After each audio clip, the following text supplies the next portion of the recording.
មេតេកានយមេតេកាតបញ្ញមេតនវិបតានយតកតាបករណាំទេមសមតា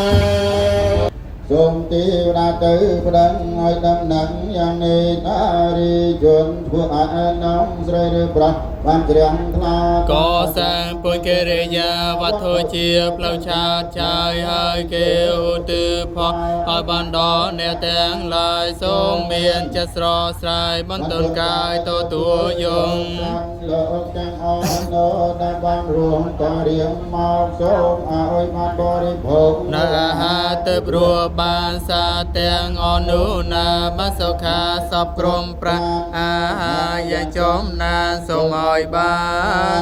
កុំខានឡើយទុកទឹកខ្លះចូលចុងក្រោយហតនន្តរាបកលា